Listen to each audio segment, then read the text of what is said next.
Hello students, this is Jyotsna and welcome to you all on my YouTube channel learn with Jyotsna. स्वागत है आप सभी का एक बार फिर से मेरे यूट्यूब चैनल पर, जिसमें आज की क्लास में हम शिक्षण के सिद्धांत को डिस्कस करने वाले हैं, जिनको हम कहेंगे प्रिंसिपल ऑफ टीचिंग। शिक्षण के कुछ सिद्धांत होते हैं। अगर हम बात करें तो शिक्षण को क्लासरूम के अंदर जो टीचिंग हो रही है उसको इफ़ेक्टिव, प्रभावशाली या फिर इफ़ेक्टिव बनाने के लिए या फिर इजी बनाने के लिए या फिर सक्सेसफुल बनाने के लिए कुछ शिक्षण के सिद्धांत भी प्रयोग किए जाते हैं। इसके साथ ही साथ कुछ शिक्षण के सूत्र भी प्रयोग किए जाते हैं। कुछ शिक्षण के सूत्र भी होते हैं, कुछ सिद्धांत भी होते हैं, कुछ शिक्षण के नियम भी होते हैं। ये सभी का प्रयोग शिक्षण को प्रभावी बनाने के लिए प्रयोग किया जाता है या फिर सफल बनाने के लिए प्रयोग किया जाता है या फिर तो हम कहें शिक्षण को ईजी बनाने के लिए। तो अगर हम बात करें शिक्षण का सिद्धांत जो है, इनमें से पहला सिद्धांत है प्रजातांत्रिक मूल्यों का सिद्धांत। तो भाई प्रजातांत्रिक मूल्यों का सिद्धांत मीन टू से प्रिंसिपल ऑफ डेमोक्रेसी, मतलब शिक्षा में सभी को बोलने का अधिकार है, सभी को अपनी भावनाओं को, रुचियों को व्यक्त करने का अधिकार है। अगर हम कहें किसी के साथ पक्षपात नहीं किया जाना चाहिए, किसी के साथ भेदभाव नहीं किया जाना चाहिए, सभी की योग्यताओं को, रुचियों को, आवश्यकताओं को ध्यान में रखकर उसी के अनुसार शिक्षण सहायक सामग्री का प्रयोग किया जाना चाहिए। सभी को केंद्र में रखकर शिक्षा दी जानी चाहिए, सभी की आवश्यकताओं को ध्यान में रखा जाना चाहिए, सभी को ध्यान में रखकर शिक्षा दी जानी चाहिए। तो ये कहता है हमारा क्या, ये कहता है हमारा कौन सा सिद्धांत कहता है? ये सिद्धांत हमारा कहता है भाई शिक्षण का प्रजातांत्रिक मूल्यों का सिद्धांत कहता है। दूसरा सिद्धांत है जीवन से जोड़ने का सिद्धांत। सभी जानते हो एनसीएफ भी कहता है कि भाई शिक्षा कक्षा के अंदर के शिक्षण को कक्षा तक सीमित ना रखें, चार दीवारी तक सीमित ना रखें, विद्यालय तक सीमित ना रखें। ज्ञान को स्थायी बनाने के लिए शिक्षण को क्लासरूम के बाहर की चीज़ों से, एक्टिविटी से जोड़ें, ताकि बच्चा केवल किताबी कीड़ा बनकर ना रह जाए या फिर शिक्षण को अपनी भावी जीवन में प्रयोग भी कर पाए, खाली किताब तक सीमित ना रहे। तीसरा सिद्धांत कहते हैं शिक्षण का रुचि का सिद्धांत। रुचि का सिद्धांत कहता है कि भाई शिक्षक का काम केवल लेक्चर देना नहीं है, शिक्षक का काम केवल पढ़ाना नहीं है, वरन बच्चों में क्या करना है, सीखने के लिए रुचि भी उत्पन्न करना है, इंटरेस्ट भी उत्पन्न करना है, ताकि बच्चे क्या करें, इंगेज हों टीचिंग में और आपकी हेल्प करें लर्निंग को ईजी बनाने में और खुद भी मोटिवेट रहें। नेक्स्ट फोर्थ नंबर का है पुनरावृत्ति का सिद्धांत, law of repetition. Law of repetition ये कहता है कि भाई आवृत्ति हो, पुनरावृत्ति हो चीज़ों की, ताकि बच्चा क्या ना हो, भूल का या फिर विस्मृति का शिकार ना बने। ऐसी स्थिति में क्या करना होगा, हमें चीज़ों को बार बार, विषय वस्तु को बार बार रिपीट करना होगा, ताकि बच्चा पुनरावृत्ति करनी होगी, ताकि ज्ञान क्या हो जाए भाई, स्थायी हो जाए। ज्ञान क्या हो जाए, स्थायी हो जाए और बच्चा विस्मृति यानी भूल का शिकार ना बने, है ना। तो ये कहता है हमारा पुनरावृत्ति या फिर आवृत्ति का सिद्धांत। नेक्स्ट है हमारा व्यक्तिगत विभिन्नता का सिद्धांत। व्यक्तिगत विभिन्नता फिफ्थ नंबर का सिद्धांत। ये सिद्धांत कहता है कि भाई सभी, जब एक ही माँ बाप की दो संतानें भी बुद्धि में, आवश्यकता में, रुचियों में या फिर आव भाव में या फिर ज्ञान में या फिर तो हम कहें संवेगात्मक रूप से एक दूसरे से भिन्न होते हैं, तो उनका शिक्षण कैसे सेम हो सकता है? ये तो बिल्कुल हो ही नहीं सकता। तो ऐसी स्थिति में हमें शिक्षार्थियों को पढ़ाते समय उनकी आवश्यकताओं का ध्यान रखना होगा, उनकी क्षमताओं का, उनके IQ बौद्धिक क्षमता का ध्यान रखना होगा, उसी के अनुसार उन्हें शिक्षा देनी पड़ेगी। मान लीजिए कोई बच्चा पार्शियली विजुअल है, उसको कम दिखाई देता है, तो ऐसी स्थिति में हम क्या करेंगे भाई, बड़े बड़े शब्दों का प्रयोग करेंगे, या फिर तो हम कहेंगे स्पष्ट दूर दूर बड़े बड़े लिखेंगे, या फिर तो हम कहें अगर ज़्यादा बच्चे को देखने में प्रॉब्लम है तो हम CD या फिर ऑडियो फोन का भी यूज़ करेंगे। तो ये हुई व्यक्तिगत विभिन्नता। सिक्स्थ है हमारा प्रेरणा का सिद्धांत, यानी बच्चों को मोटिवेट करना। मैंने पहले बताया टीचर का काम केवल लेक्चर देना नहीं है, टीचर का काम है भाई बच्चे को मोटिवेट भी करना, शिक्षार्थियों को सीखने के लिए प्रेरणा दे, अर्थात रुचि व जिज्ञासा जागृत हो। यानी बच्चे में रुचि होगी, इंटरेस्ट होगा, सीखने की जिज्ञासा होगी, तभी वो कक्षा में प्रवेश करेगा और आप भी अपने पूर्व निर्धारित शिक्षण उद्देश्यों को क्या कर पाएंगे, कक्षा के अंदर प्राप्त कर पाएंगे ईजिली। तो ये रहेगा भाई प्रेरणा, मोटिवेट। नियोजन का सिद्धांत। नियोजन का सिद्धांत कहता है प्लानिंग, लॉ सिद्धांत, प्रिंसिपल ऑफ प्लानिंग। भाई प्लानिंग करके जाइए, आप कितने ही ज़्यादा उम्र के हो जाएं, कक्ष में यदि आप जा रहे हैं तो एक लेसन प्लान के साथ, एक पाठ योजना के साथ जाइए और उसमें क्या करना है, हमें कुछ उद्देश्य हैं शिक्षण के, जो पाठ हम पढ़ाने जा रहे हैं उससे संबंधित उद्देश्य हैं, उनको पहले से निर्धारित कर लीजिए, ताकि बच्चे का भी नुकसान ना हो और आप भी जिस उद्देश्य से कक्षा में गए थे वो उद्देश्यों को भी प्राप्त करके ला पाएँ। तो ऐसी स्थिति में नियोजन का सिद्धांत भी लागू होता है सभी शिक्षकों में, चाहे वो कक्षा 1 के शिक्षक हों, कक्षा 5 के शिक्षक हों, या फिर हम कहें उच्च विश्वविद्यालयों के शिक्षक हों, सभी के लिए लागू होता है। नेक्स्ट है 8th नंबर का निश्चित उद्देश्य का सिद्धांत। कोई भी कक्ष में आप अगर पढ़ा रहे हैं, कोई भी एक्टिविटी करा रहे हैं, तो आपका शिक्षण क्या होना चाहिए, उद्देश्यपूर्ण होना चाहिए। निर्दिष्ट एक्टिविटी आप नहीं करवाएंगे। जैसे कि आप कक्ष में पढ़ाने के लिए गए, तो आप टॉपिक से संबंधित बच्चों से बातचीत करते हैं। आप फालतू की बातें ना करें कि भाई आज तुमने क्या खाया, या फिर तुम्हारी मम्मी कहाँ कहाँ जाती हैं, या फिर तुम्हारे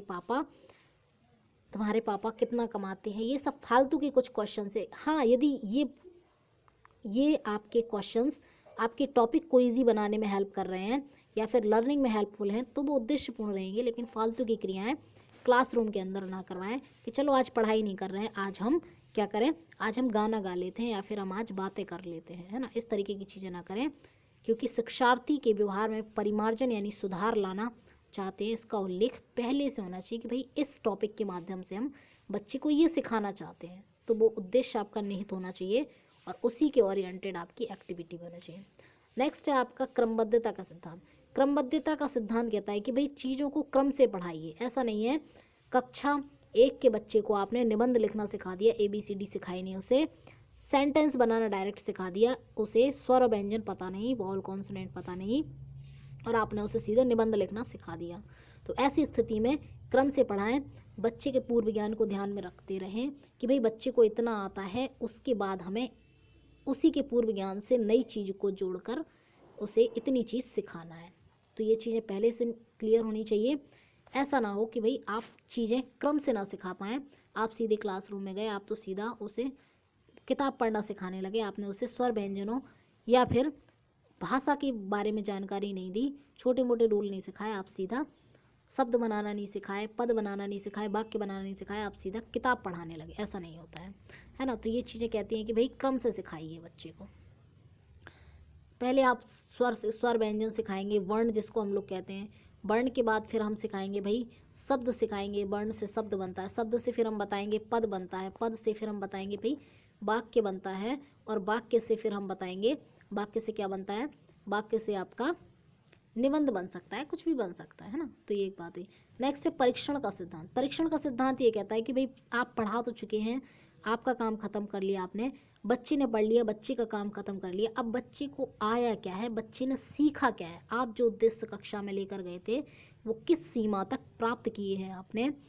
इन स्थितियों का भी आप, इन सभी चीज़ों का भी आप समय समय पर क्या करते रहे, परीक्षण करते रहे, अर्थात मूल्यांकन करते रहे बच्चे का और स्वयं का। ऐसा नहीं पढ़ाते जा रहे, करते जा रहे, पता नहीं हो क्या रहा है ना।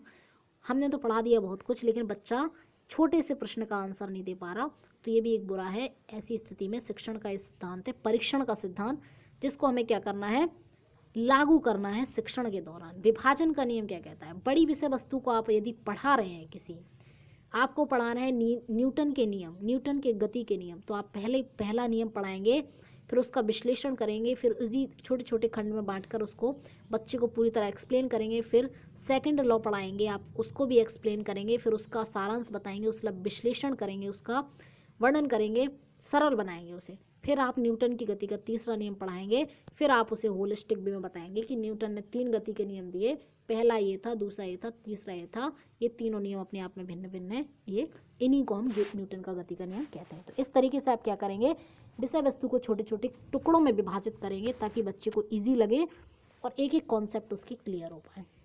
विभाजिका का नियम भी बहुत आवश्यक है। 12th नंबर का है क्रियाशीलता का नियम, क्रियाशीलता का सिद्धांत, प्रिंसिपल ऑफ एक्टिवली, है ना। तो एक्टिविटी का सिद्धांत क्या कहता है, ये कहता है बालक को करके सीखने, जिसकी बात जॉन ड्यूई करते हैं कि लर्निंग बाय डूइंग होना चाहिए। क्लासरूम के अंदर बच्चा निष्क्रिय नहीं होना चाहिए, बच्चा एक्टिविटियों में लगा रहे, बच्चा किसी कार्य में क्या रहे, संलग्न रहे। तो ऐसी स्थिति में क्या रहेगा, ये कहता है आपका क्या, सीखने के बच्चे को अवसर मिलना चाहिए, कहता है क्रियाशीलता का सिद्धांत। बच्चा भी कुछ खोज में लगा रहे, कुछ कॉन्सेप्ट अपने खुद के बनाता रहे, कॉन्सेप्ट मेकिंग करता रहे, ब्रेन स्टॉर्मिंग करता रहे, कहीं ना कहीं तर्क करता रहे, विचार करता रहे, सोच करता रहे, नई नई चीज़ों की खोज करता रहे।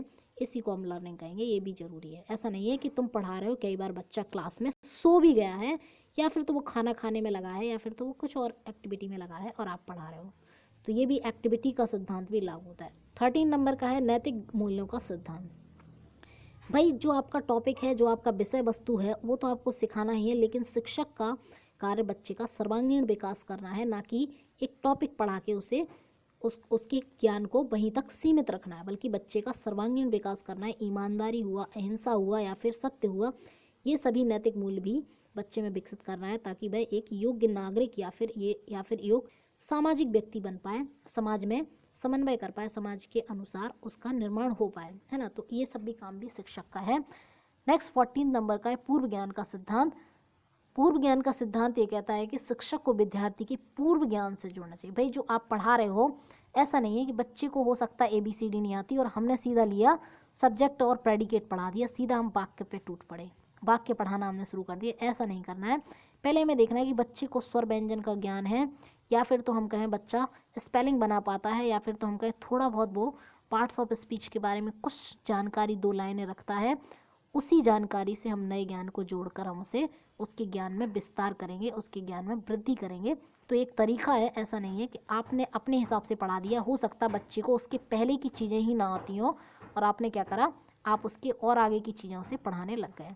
तो ये क्या कहेगा आपका, ये कहेगा आपका कौन सा नियम कहेगा, ये आपका कहेगा भाई पूर्व ज्ञान का सिद्धांत कहेगा, है ना। मैं नियम बार बार बोल रही हूँ, ये सिद्धांत, ठीक है। तो ये कुछ सिद्धांत मैंने 14th यहाँ पर डिस्कस करे हैं। कैसी लगी आपको क्लास, आप कमेंट सेक्शन में ज़रूर बताएंगे। और अगर ये क्लास आपको पसंद आई है तो वीडियो को लाइक करें, चैनल को सब्सक्राइब जरूर कर लें, ताकि हम ऐसी वीडियो आपके लिए लाएं और मोटिवेट भी रहें हम भी। तो बस थैंक्स फॉर वॉचिंग, मिलते हैं फिर नेक्स्ट वीडियो में।